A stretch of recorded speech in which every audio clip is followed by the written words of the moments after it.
Bonjour, je vous retrouve aujourd'hui pour vous faire l'analyse linéaire du poème Oh, je fus comme fou, qui est issu de la 4e section du recueil Les Contemplations, intitulé Pokameae, et qui ouvre le second volet, aujourd'hui, période sombre et douloureuse, marquée par la disparition tragique de Léopoldine, la fille adorée du poète.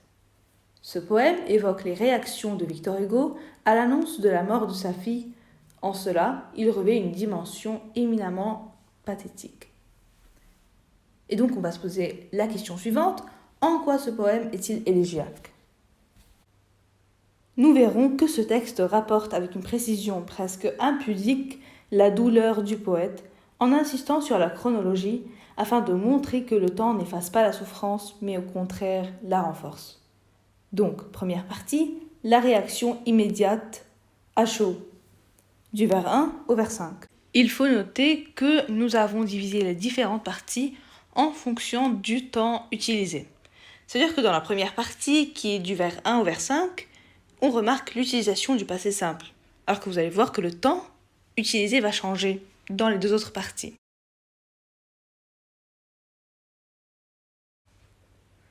Nous pouvons remarquer qu'il y a des indices d'émotions fortes, comme les interjections et la ponctuation expressive, donc les points d'exclamation, comme au vers 1,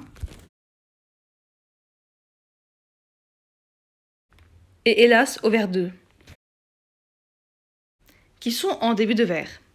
Mais aussi il y a la précision des indicateurs temporels, dans le premier moment, 3 jours. Mais aussi il y a le champ lexical de la douleur extrême, fou au vers 1, amèrement au vers 2, souffrance au vers 4, ce que j'éprouvais au vers 5.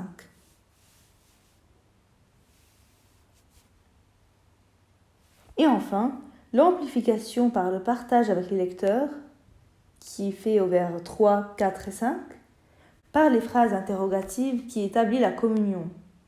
En effet, les lecteurs sont désignés par deux périphrases qui renforcent l'identité avec le poète. Vous tous acquis et père-mère.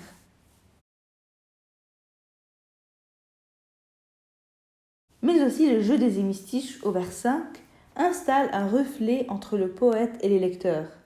Le même verbe se répète 2 fois à la fin des deux. Tout ce que j'ai prouvé, l'avez-vous éprouvé ?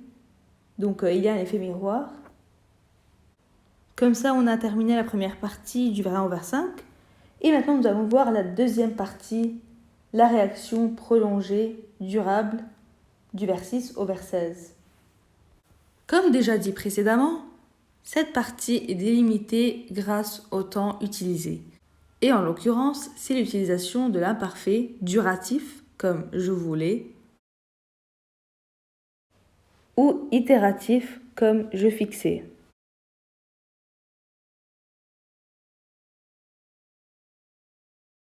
Donc d'abord, on voit bien qu'il y a la permanence de la douleur du vers 6 au vers 11.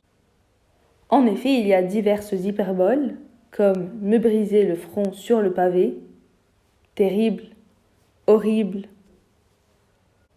Les deux derniers adjectifs étant mis en relief par la rime riche.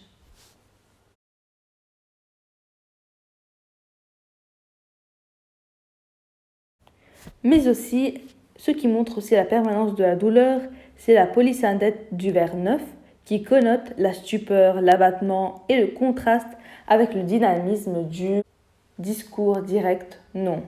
Donc voici la polysyndète.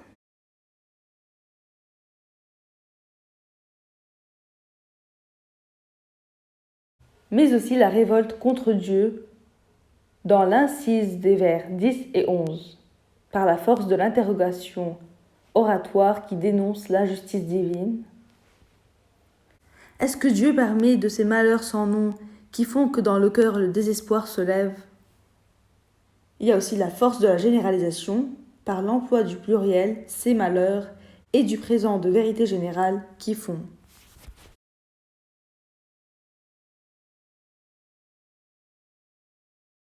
Évidemment, ces généralisations-là ont pour but de permettre au lecteur de s'identifier.